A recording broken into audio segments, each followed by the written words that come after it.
بسم اللہ الرحمن الرحیم۔ میرے بزرگ دوستو، قبل اس کے کہ ہم اس بات پر بحث کریں کہ اللہ تعالیٰ کی ذات جو ہے اس کائنات کو بنانے والی، چلانے والی اور اس کے اوپر دلائل کا ہم تذکرہ کریں، اس سے پہلے ہم ایک رویے کا خاص طور پر یہاں ذکر کرنا چاہیں گے۔ جیسے ہی ہم دلائل کے ذریعے ان مسائل کو بیان کرنا شروع کر دیتے ہیں تو ہمارے ہاں ایک طبقہ ایسا نظر آتا ہے جو سامنے آتے ہی کہتا ہے کہ ہم تو بغیر دلیل کے فلاں بات کو تسلیم کرتے ہیں اور ہم نے کوئی دلیل قبول نہیں کرنی، بلکہ ہم تو صرف اسی بات کو تسلیم کریں گے جو آباء و اجداد نے ہمیں بتایا ہے۔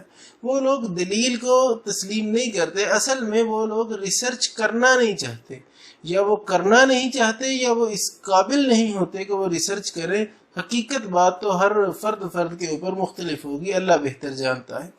لیکن بہرحال ان لوگوں کا نظریہ کہ بغیر دلیل کے ہم اس بات کو تسلیم کرتے ہیں، یہ نظریہ نہایت خطرناک اور قرآن و سنت کے صریح منافی ہے۔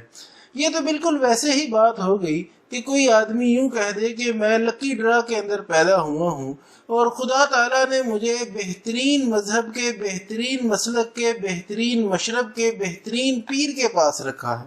معاذ اللہ، بلکہ ایسا نہیں کہنا چاہیے، حق دوسروں کے پاس بھی ہو سکتا ہے، بشرطے کہ اس کی ریسرچ اور اس کی تحقیق کرنی ضروری ہے۔ قرآن پاک نے اس نظریے کے متعلق ارشاد فرمایا کہ دلیل کے متعلق کہ دلیل جو ہے وہ اس کو تم اختیار کرو اور دلیل کے اوپر ہی تم اپنی ریسرچ کی بنیاد رکھو۔ مثال کے طور پر قرآن حکیم برہان رشید نے سورہ انفال کے اندر ارشاد فرمایا لِيَهْلِكَ مَنْ هَلَكَ عَنْ بَيِّنَةٍ وَيَحْيَى مَنْ حَيَّ عَنْ بَيِّنَةٍ۔ ہلاک تو وہ ہوا جو دلیل کے ساتھ ہلاک ہوا، اور زندہ تو وہ ہے جو دلیل کے ساتھ زندہ ہے۔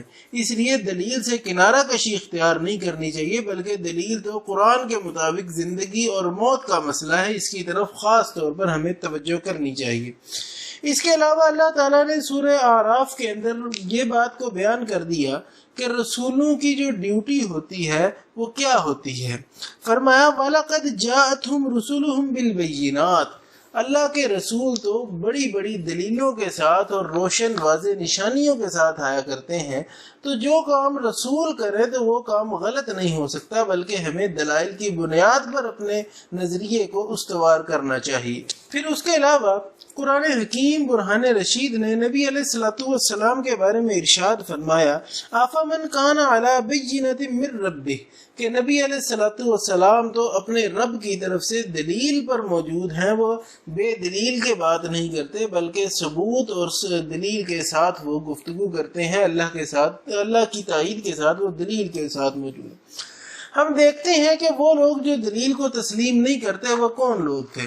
وہ لوگ تھے جو مشرک تھے، جو کافر تھے، جو یہودی عیسائی تھے، وہ اسی طرح کیا کرتے تھے کہ دلیل کو تسلیم نہیں کرتے تھے۔ تبھی تو اللہ تعالیٰ نے بارہا ارشاد فرمایا ہاتوا برہانکم ان کنتم صادقین، لاؤ دلیل اگر تم سچے ہو۔ ایک جگہ پہ ارشاد فرمایا لا برہان لہ، ان کے پاس کوئی دلیل موجود نہیں، جبکہ مسلمان جو ہیں وہ اللہ کی تائید کے ساتھ دلیل کے اوپر موجود ہوتے ہیں۔ قرآن حکیم برہان رشید نے اس دلیل کو تسلیم نہ کرنے والوں کے متعلق بہت سخت فیصلہ سنایا ہے۔ اگر میں اس کو اپنی طرف سے کہتا تو شاید آپ مجھ پر بھڑک اٹھتے، لیکن میں آپ کے سامنے قرآن مجید کی آیت پڑھوں گا تاکہ آپ اس بات کو تسلیم کریں اور اس دلیل کی جانب راغب ہوں۔ تو اللہ تعالیٰ نے سورہ اعراف کے اندر ارشاد فرمایا جو لوگ دلیل کو تسلیم نہیں کرتے بلکہ غور و فکر بھی نہیں کرتے، تو اللہ تعالیٰ نے ارشاد فرمایا لَهُمْ قُلُوبٌ لَا يَفْقَهُونَ بِهَا، کیا ان کے پاس دل ہے لیکن یہ سمجھتے کوئی نہیں، وَلَهُمْ أَعْيُنٌ لَا يُبْصِرُونَ بِهَا، ان کے پاس آنکھیں تو ہیں لیکن دیکھتے کوئی نہیں، وَلَهُمْ آذَانٌ لَا يَسْمَعُونَ بِهَا، ان کے پاس کان تو ہیں لیکن یہ سنتے کوئی نہیں، أُولَٰئِكَ كَالْأَنْعَامِ، یہ تو جانوروں کی طرح ہیں، بل ہم اضل، بلکہ ان سے بھی زیادہ گئے گزرے گمراہ ہیں۔ تو اس لیے ان لوگوں کو سوچنا چاہیے جو دلیل کو تسلیم نہیں کرتے۔ اللہ تعالیٰ نے ارشاد فرمایا جو لوگ سوچتے سمجھتے نہیں، دلیل کے ساتھ کام نہیں کرتے، وہ لوگ گمراہ ہیں۔